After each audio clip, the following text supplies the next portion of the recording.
प्यारे बच्चों, profit and loss का ऐसा प्रश्न है जो हर एग्जाम में आता है। एग्जाम चाहे कोई भी हो, प्रॉफिट एंड लॉस का ये प्रश्न आता ही आता है। तो चलिए देखते हैं इस प्रश्न को और सॉल्व करते हैं मात्र 5 से 7 सेकंड में। कह रहा है कि जेम्स द्वारा एक वस्तु 1920 रुपए में बेचने पर जो लाभ प्रतिशत होता है वह वही प्रतिशत हानि होता है जब उसे 1500 में बेचा जाता है। वस्तु को 2 बार बेचा गया, ध्यान दीजिए, एक बार बेचा गया 1920 का, दूसरी बार बेचा गया 1500 का। एक बार SP1 अगर लिखे तो 1920 रुपए, 1920। अगर SP2 यहां पे देखे तो 1500 रुपया, 1500 रुपया यहां बेचा गया तो इसे प्रॉफिट हुआ है, 1500 का बेचा गया तो लॉस हुआ है। कह रहा है कि वही यानी बराबर है, वही हानि प्रतिशत होता है जितना कि लाभ हुआ है। लाभ अगर 1 यूनिट हुआ है तो हानि भी 1 यूनिट हुआ होगा।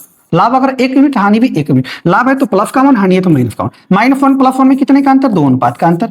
यहां देखिए 1920 से 1500 कितने का अंतर? 420 का अंतर।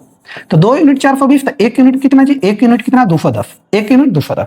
पूछा गया 10% लाभ कमाने के लिए विक्रय मूल्य बताइए। सबसे पहले सीपी पता कीजिए, सीपी कितना रहा होगा इसका जी? तो 1920 का बेचे हैं तो इसे प्रॉफिट हुआ है और 1500 का बेचे हैं तो लॉस हुआ था। सीपी निकालेंगे 1500, लॉस हुआ, इसका मतलब सीपी इससे ज्यादा रहा होगा, प्लस 1 यूनिट। 1 यूनिट का वैल्यू कितना? 210, यानी 1710 रुपए, 1710 रुपए सीपी हो गया। एसपी निकालना आपको, 1710 सीपी है आपका। सीपी का तुलना सीपी से 100% निकालना है। 10% लाभ पर विक्रय मूल्य, 10% लाभ यानी 110 का बेचेंगे। परसेंटेज से परसेंटेज खत्म हो जाएगा, 0 से 0, 0 से 0।